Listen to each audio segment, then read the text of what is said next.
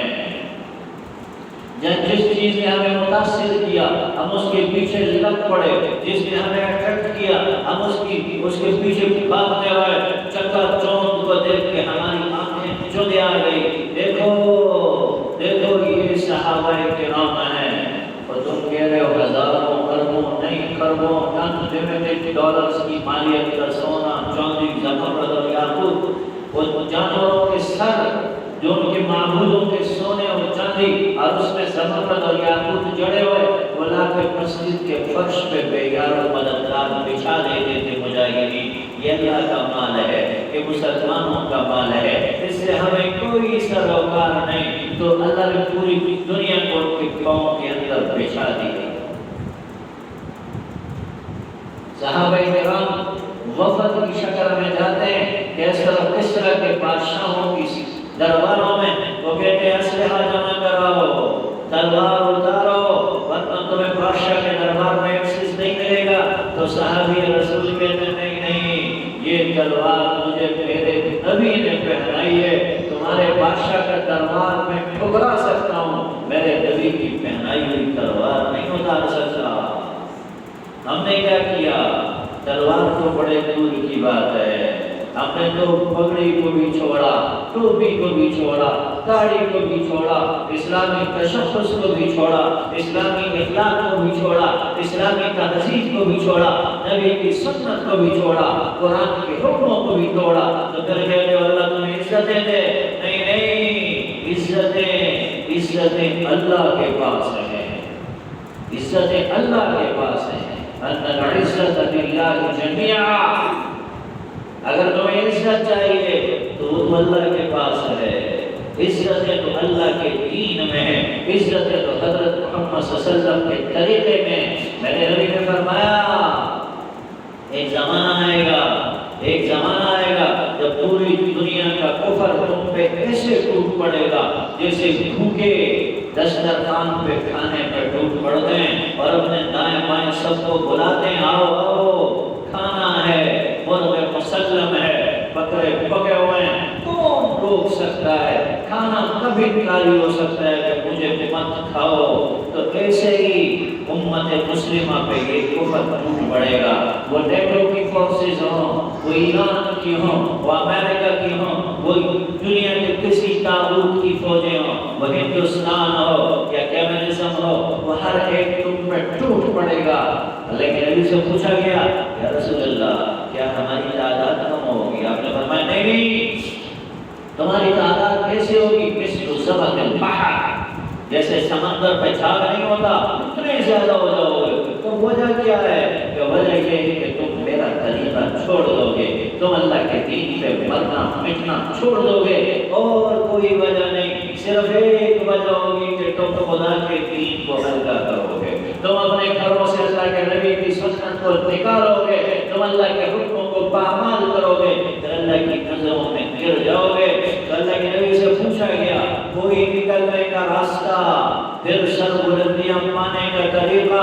تو آپ نے فرمایا حتی ترجعوا الی دینکم الی جہادکم، یہاں تک کہ تم دین پہ مرنے مٹنے لگ جاؤ، اللہ کے نام پہ کٹنے لگ جاؤ، گستاخوں کے سروں کو مروڑنے لگ جاؤ، نافرمانوں کی گردنیں توڑنے لگ جاؤ، پھر دیکھو اللہ تمہیں عزتیں عطا فرمائے گا۔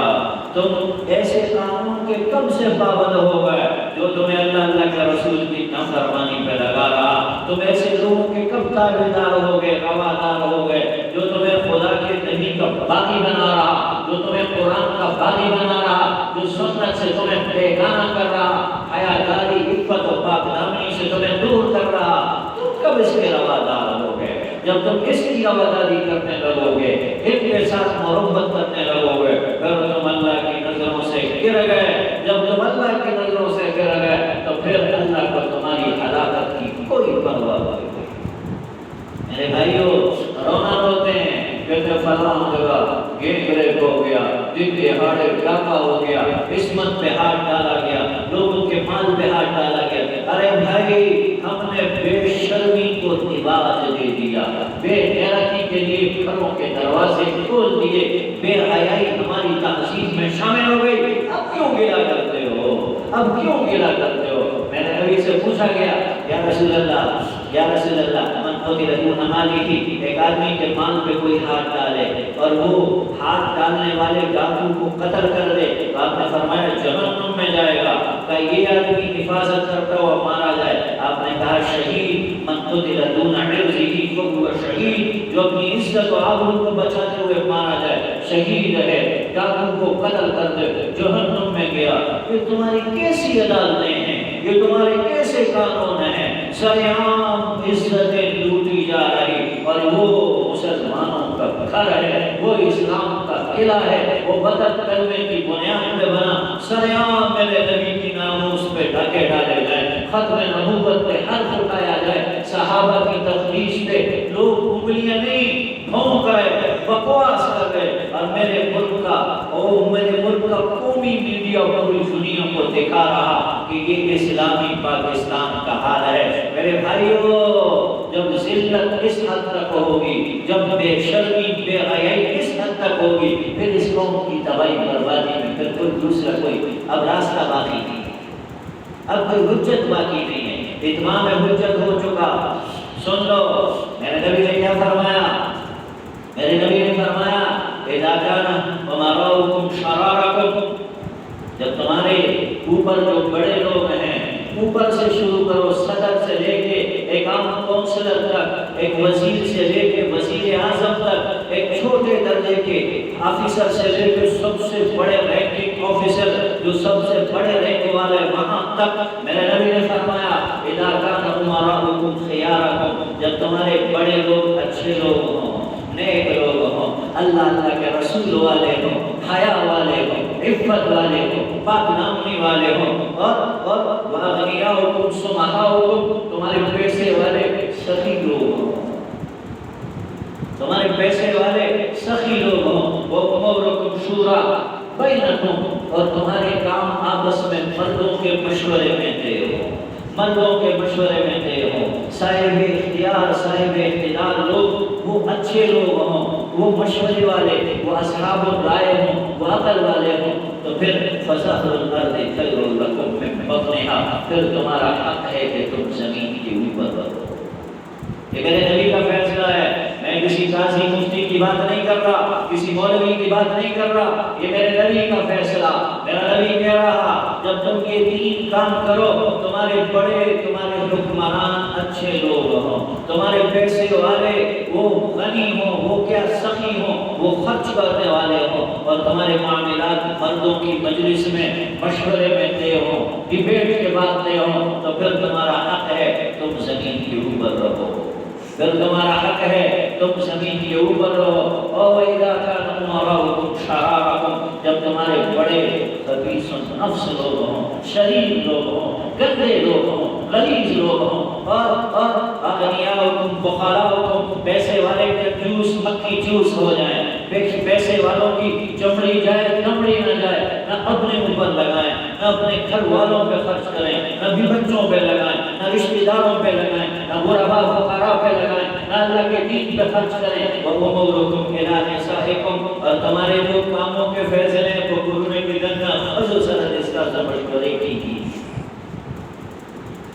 مشورے تمہاری عورتیں، فیصلے تمہاری عورتیں کریں، اور تم مرید بن جاؤ اپنی عورتوں کے، تو پھر میرے نبی نے فرمایا فَبَطْنُ الْأَرْضِ خَيْرٌ لَكُم مِّن ظَهْرِهَا، پھر تمہیں مر جانا چاہیے، پھر اس امت کو مٹ جانا چاہیے، پھر ان کو زیر زمین چلا جانا چاہیے، پھر ان کا کوئی حق نہیں ہے کہ یہ زمین کے اوپر رہیں۔ میرے بھائیو، یہ میرے نبی کا فیصلہ ہے، اللہ کی قسم توڑتے فیصلہ ہے، اور اس میں کوئی دوسری رائے نہیں ہے، مانو نہ مانو، میرے نبی کی بات پتھر پہ لکیر ہے، میرے نبی کا فیصلہ دو ٹوک ہے، میرے نبی کا فیصلہ برحق ہے، میرے رب کا اعلان ہے ان کنتم تحبون اللہ فاتبعونی یحببکم اللہ، اگر تم خدا کو ماننے والے ہو، اگر تم خدا کی عبادت کرنے والے ہو اللہ کو ایک جانتے ہو، ایک مانتے ہو، پھر محمد رسول اللہ کو ماننا پڑے گا۔ اگر محمد صلی اللہ علیہ وسلم کو مانو گے اللہ تمہیں اپنا بنائے گا، تو میرے نبی کی مانو گے اللہ تمہیں اپنا بنائے گا، تمہیں رحمت کی دامن میں سمیٹے گا۔ لیکن سن لو، میں نے پچھلے جمعے میں بھی یہی آیت پڑھی تھی۔ اللہ نے اعلان کیا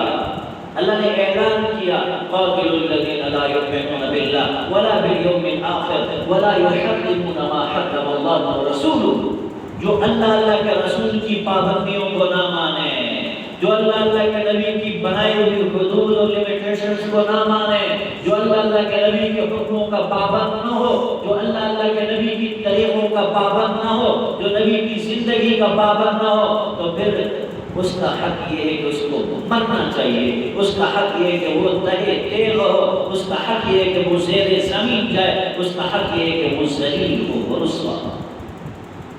ان العزت للہ جميعا، عزت اللہ کے پاس ہے، عزتوں کا مالک اللہ ہے، معز بھی وہ ہے، مذل بھی وہ ہے۔ میرے بھائیو، دو ٹوک بات ہے، صاف ستھری بات ہے، پکی اور وزنی اور دلیل والی ٹھوس بات ہے، عزتوں کا مالک اللہ ہے، عزتوں کا مالک اللہ ہے، عزتیں دینے والا اللہ ہے، عزتیں اللہ کے خزانے میں ہیں، عزت والی ذات اللہ کی ہے۔ جس کو عزت چاہیے اس کو اللہ کو اپنا بنانا پڑے گا، جس کو سر بلندی چاہیے اس کو سر اللہ کے سامنے جھکانا پڑے گا۔ اور جب تک تم اللہ کے سامنے نہیں جھکو گے، جب تک تم اللہ کے نبی کے قریب میں نہیں آؤ گے، سوال پیدا نہیں ہوگا کہ تمہیں دنیا کی زندگی میں کبھی سکون ملے۔ آخرت تو بہت دور کی بات ہے، نہیں دے گا اللہ، یہ میرے اللہ کا قانون ہے۔ اور اللہ بار بار ٹھوکریں اس لیے لگاتا ہے، بار بار اللہ آزمائشوں میں مبتلا اس لیے کرتا ہے کہ ظالم اب تو رجوع کر لے، کافر کا تو یہ جہان ہے، نافرمان کا تو یہ جہان ہے، تجھے تو تیرے نبی نے یہ سکھایا، جب خدا سے مانگ، یہاں بھی مانگ وہاں بھی مانگ، اس کے خزانوں میں کوئی کمی نہیں۔ یہ تو اللہ نے ہمیں سکھایا گیا اللہ کے نبی نے کہ بس وہاں مانگو یہاں کچھ بھی نہ مانگو۔ ایک شخص آیا کہ یا رسول اللہ دعا سکھائیے، بوڑھا ہوں، دماغ کام نہیں کرتا، لمبی دعائیں نہیں کر سکتا، زیادہ یاد نہیں کر سکتا، دعا آپ مجھے سکھا دیجیے چھوٹی سی مختصر جی، میرے سارے کام اس میں آ جائیں۔ اللہ کے نبی نے فرمایا کیوں کہا کرو اللہم ربنا آتنا فی الدنیا حسنہ وفی الآخرۃ حسنہ وقنا عذاب النار، قد جمعنا لک فی الدنیا والآخرہ، قد جمعنا لک فی الدنیا والآخرہ، ہم نے تیرے لیے دنیا آخرت کی ساری خیریں اس ایک جملے میں جمع کر دی۔ ایک صحابی سخت بیمار کمزور، حدیث میں ہے ادب المفرد میں روایت نقل کی امام بخاری نے، اللہ کے نبی دیکھنے گئے تو دیکھا کہ وہ اتنا کمزور ہوا جیسے چڑیا کا بچہ ہوتا ہے جو انڈے سے نکلتا ہے اور اس کے اوپر پر ور بال بالکل نہیں ہوتے، تو کیا ہوا بھی یہاں کوئی دعا بھی کرتے ہو؟ تو کیا دعا کرتے ہو؟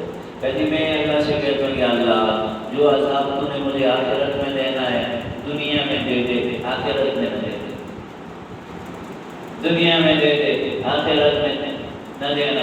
تو اللہ کے نبی نے فرمایا دنیا کی عذاب کی طاقت رکھتا سبیل عافیہ فی الدنیا والآخرہ، اللہ سے وہ خدایا یہاں بھی عافیت دے، وہاں بھی عافیت دے، یہاں بھی خیر دے، وہاں بھی خیر دے۔